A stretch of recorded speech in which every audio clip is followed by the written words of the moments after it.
ಶುಭೋದಯ, ನಮಸ್ಕಾರ, welcome to Yoyo Kannada. ಬನ್ನಿ ಈಗ ನೋಡೋಣ ಈ ದಿನದ ರಾಶಿ ಫಲಗಳನ್ನ. ಮೊದಲಿಗೆ ಮೇಷರಾಶಿ. ಮೇಷರಾಶಿಯಲ್ಲಿರುವವರಿಗೆ ಅವಕಾಶಗಳು ಕಾದಿವೆ. ಗುರಿ ಸಾಧನೆಗೆ ಸೂಕ್ತ ಸಮಯ. ಪ್ರಯತ್ನ ನಡೆಸಿದ ಕಾರ್ಯಗಳು ಕೈಗೂಡುತ್ತವೆ. ವಿದ್ಯಾರ್ಥಿಗಳಿಗೆ ಉನ್ನತ ಪ್ರಶಸ್ತಿ ಸಿಗುವ ಸಾಧ್ಯತೆಗಳು ಇವೆ. ವೃಷಭ ರಾಶಿ. ವೃಷಭ ರಾಶಿಯವರಿಗೆ ಕೆಲಸದಲ್ಲಿ ಅಭಿವೃದ್ಧಿ ಇರುತ್ತದೆ. ಹಣಕಾಸಿನ ವ್ಯವಹಾರವನ್ನು ತಾಳ್ಮೆಯಿಂದ ನಿಭಾಯಿಸಿ. ಮನೆಯಲ್ಲಿ ಸಂಭ್ರಮದ ವಾತಾವರಣ ಇದೆ. ಮಂಗಳ ಕಾರ್ಯಗಳು ಜರುಗುತ್ತವೆ. ಇನ್ನು ಮಿಥುನ ರಾಶಿಗೆ ಬರೋಣ.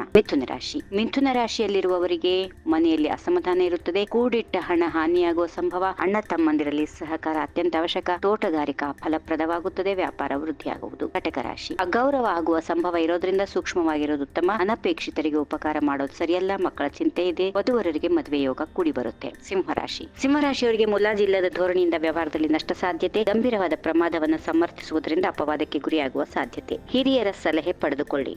ಕನ್ಯಾ ರಾಶಿ. ಜವಾಬ್ದಾರಿಯ ನಿಮಿತ್ತ ದೂರದ ಪ್ರಯಾಣ ಸಾಧ್ಯತೆ ಇದೆ. ಉದ್ಯೋಗದಲ್ಲಿ ಪ್ರಗತಿ ಇರುವುದು. ಅಹಂಭಾವದಿಂದ ಕಠಿಣ ಪರಿಸ್ಥಿತಿಯನ್ನು ಎದುರಿಸುವ ಪ್ರಸಂಗ. ನಮ್ರತೆಗೆ ಯೋಗ್ಯ ಸಮ್ಮಾನ ಸಿಗುತ್ತೆ. ತುಲಾ ರಾಶಿ. ಹೊಸ ವಿಚಾರಗಳನ್ನ ಕಾರ್ಯರೂಪಕ್ಕೆ ತರಲು ಪ್ರಯತ್ನ ನಡೆಸುತ್ತೀರಿ. ಕಠಿಣ ಪರಿಸ್ಥಿತಿಯಲ್ಲೂ ದುರ್ಲಭ ಸಾಧನೆ ಇದೆ. ಪರಿವಾರದಲ್ಲಿ ಸಂತಸ ಇರುತ್ತದೆ. ಕೆಡು ಬಯಸುವ ಜನರಿಗೆ ಅಂಜದೆ ಮುಂದುವರಿಯಿರಿ. ವೃಶ್ಚಿಕ ರಾಶಿ. ಪ್ರಮುಖ ಯೋಚನೆಗಳ ಜವಾಬ್ದಾರಿ ಹೆಚ್ಚಾಗುತ್ತದೆ. ಆರ್ಥಿಕ ಅಭಿವೃದ್ಧಿ ಕಂಡುಬರುವುದು. ಸ್ನೇಹಿತರ ಭಿನ್ನಾಭಿಪ್ರಾಯ ಬಗೆಹರಿಯುತ್ತದೆ. ಶತ್ರುಗಳು ಸೌಮ್ಯರಾಗುವ ಕಾಲ ಇರೋದ್ರಿಂದ ಅಪೇಕ್ಷಿತ ಕಾರ್ಯವನ್ನು ಸಾಧಿಸುತ್ತೀರಿ. ಧನುರಾಶಿ. ಹೊಸ ಆಲೋಚನೆಯೊಂದು ಕಾರ್ಯರೂಪಕ್ಕೆ ಬರುತ್ತದೆ. ಸಹವರ್ತಿಗಳ ಅಸಹಕಾರ ಇದ್ರೂ ತೊಂದರೆ ಆಗಲಾರದು. ಅನಪೇಕ್ಷಿತ ಸ್ಥಾನ ಬದಲಾವಣೆ ಆಗುವ ಸಾಧ್ಯತೆ ಇದೆ. ಸರಿಯಾದ ಧ್ಯೇಯದಿಂದ ಸಮಾಧಾನ ಇದೆ. ಮಕರ ರಾಶಿ. ಧನಾರ್ಜನೆಯ ಮಾರ್ಗವು ಶ್ರೇಷ್ಠ ಮಟ್ಟದಲ್ಲಿದ್ದು ಐಶ್ವರ್ಯ ಸಮೃದ್ಧಿ ಆಗುತ್ತದೆ. ಸಾಂಸಾರಿಕ ದೃಷ್ಟಿಯಲ್ಲೂ ಸುಖ ಸಂಭ್ರಮಗಳು ಇದ್ದು ತೃಪ್ತಿ ಲಭಿಸಿ ಶತ್ರು ಜನರ ಪೀಡೆ ಸ್ವಲ್ಪ ಅಧಿಕ ಆದರೂ ಆಗಬಹುದು. ಇನ್ನು ಅನಿವಾರ್ಯವಾಗಿ ಪ್ರವಾಸಗಳು ಕೈಗೊಳ್ಳುವ ಸಾಧ್ಯತೆಗಳು ಕೂಡ ಇರುತ್ತವೆ. ಮುಂದಿನ ರಾಶಿ ಕುಂಭರಾಶಿಯಲ್ಲಿ ಇರುವವರಿಗೆ ಕಾಯಕದಲ್ಲಿ ಯಶಸ್ಸಿದೆ. ಕೀರ್ತಿ, ಧನಲಾಭ, ಉದ್ಯೋಗ ಪ್ರಾಪ್ತಿ ಯೋಗ. ಮೊದಲು ಕಷ್ಟ, ನಂತರದಲ್ಲಿ ಉತ್ತಮವಾದ ಫಲ. ಗುರುಬಲ ವೃದ್ಧಿಯಾಗುತ್ತೆ. ವೈವಾಹಿಕ ಮಾತುಕತೆಗೆ ಕಾಲ ಕೂಡಿ ಬರುತ್ತದೆ. ಇನ್ನು ಮುಂದಿನ ರಾಶಿ ಹಾಗೂ ಕೊನೆಯ ರಾಶಿ ಮೀನ.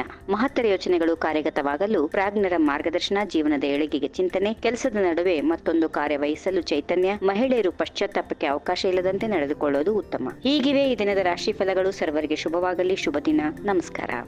ಈ ವಿಡಿಯೋ ನಿಮಗೆ ಇಷ್ಟವಾದಲ್ಲಿ ಲೈಕ್ ಮಾಡಿ, ಶೇರ್ ಮಾಡಿ, ಸಬ್ಸ್ಕ್ರೈಬ್ ಮಾಡಿ.